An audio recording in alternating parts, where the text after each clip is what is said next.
Guys, this is Carl Reed, college football analyst with 24/7 Sports. I'm here with the head coach of Ole Miss, Lane Kiffin. Coach, how are you doing today? Great, Carl. Appreciate you having us.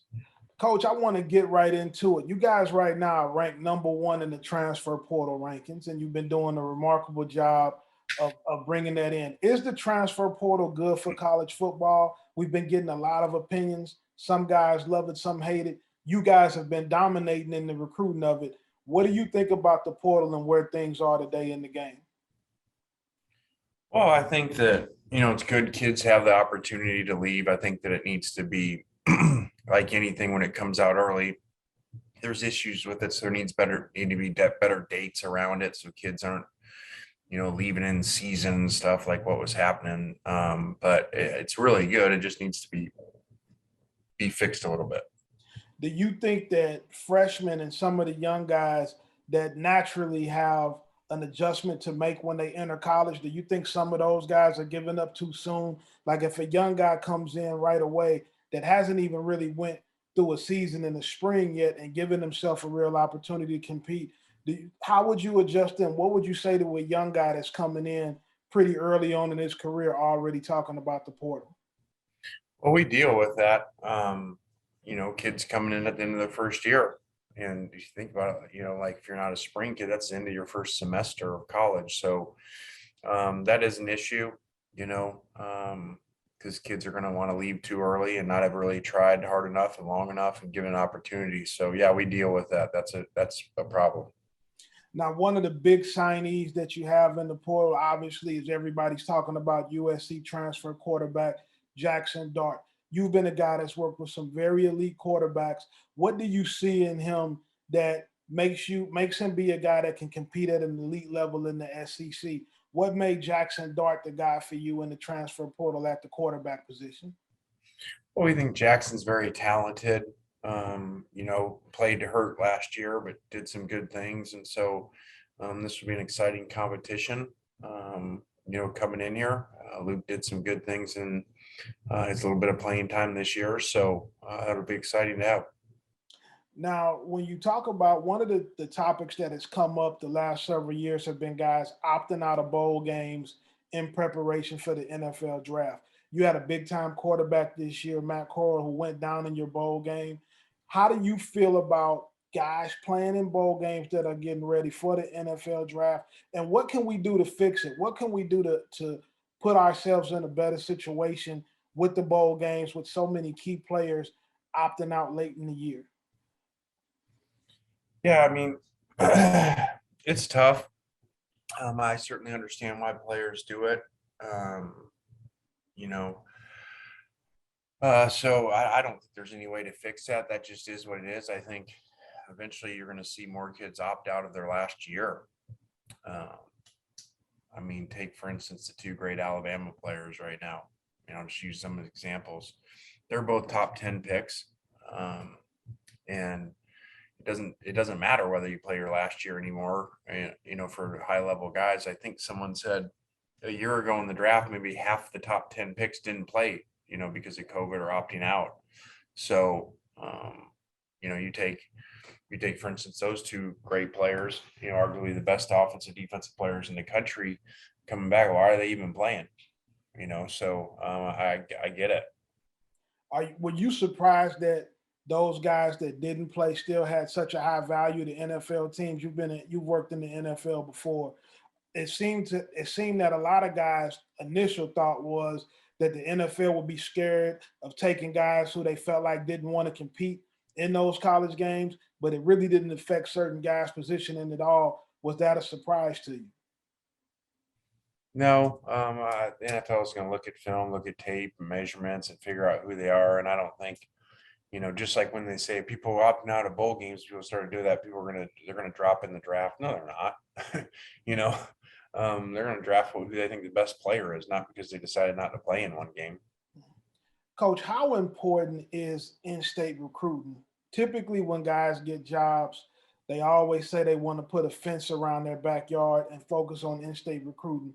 But when you're trying to compete for national championships, a lot of times it seems like you have to go get the best player available at a position, regardless of where he's from. Does in-state recruiting matter as much as everybody says it does, or does it have to be more of an emphasis on getting the best available player you can get anywhere in the country? I think it's got to be the best available player. Um, you can research people that have said, "Oh, we're just going to sign players from where we're at," and they end up getting fired because they're not good enough.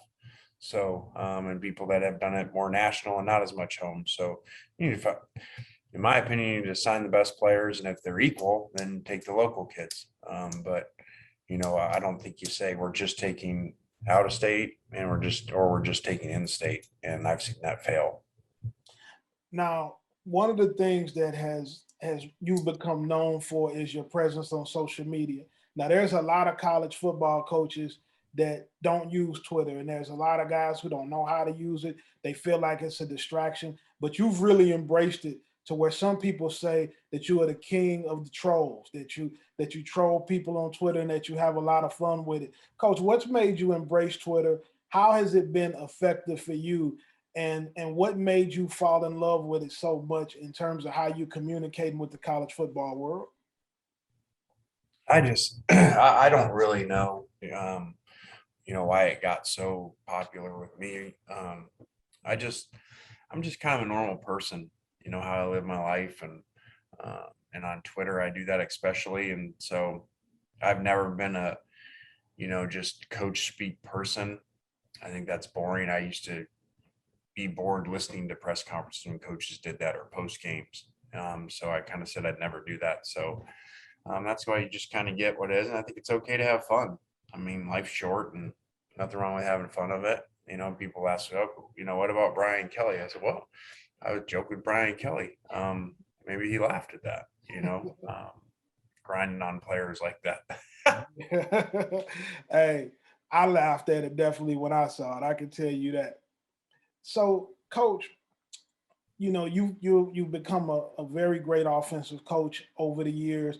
You got a chance to go to Alabama as an OC for a period of time there, and you kind of changed the way that they were playing offensively. What was it like working for Coach Saban, and what are some of the things you took from him that have put you in a position now to even improve yourself as a head coach? Well, a lot.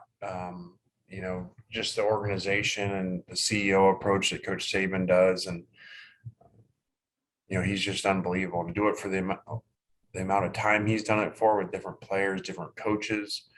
I mean, he's like I've said before, he was in the best football coach conversation ever. Now he's in the best coach conversation ever.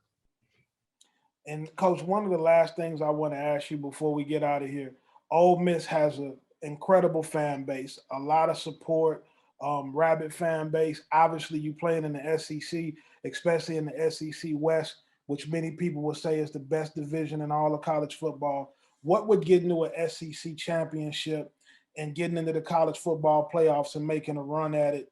What would that mean for the people in the state of Mississippi? Well, that'd be tremendous, but we just gotta, get better one day at a time and worry about that. And will it be a playoff expansion? All those things are out of our control, but we got a lot of work to do, and there's a lot of challenges, especially with transfer and now NIL. Uh, that's very challenging.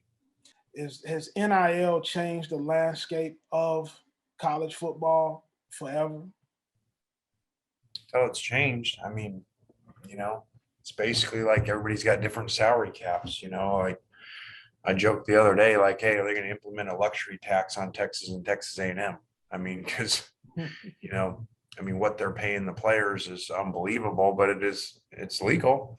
So, you got players that have never played before making hundreds of thousands and even $1 million. So uh, it just is what it is, but it's not going to be an equal playing field around the country at all. And to me, you're going to see this happening, because what would happen in the NFL if people had different salary caps, eventually, those guys with the high salary caps go in a lot of games. Do you see the NCAA ever adjusting that? Is there any talks about rules getting put in place to make it more level across the board in terms of what you can and what you can't do? I don't know how they're going to do it. They're going to have to do something, but I have no idea how that's going to be done.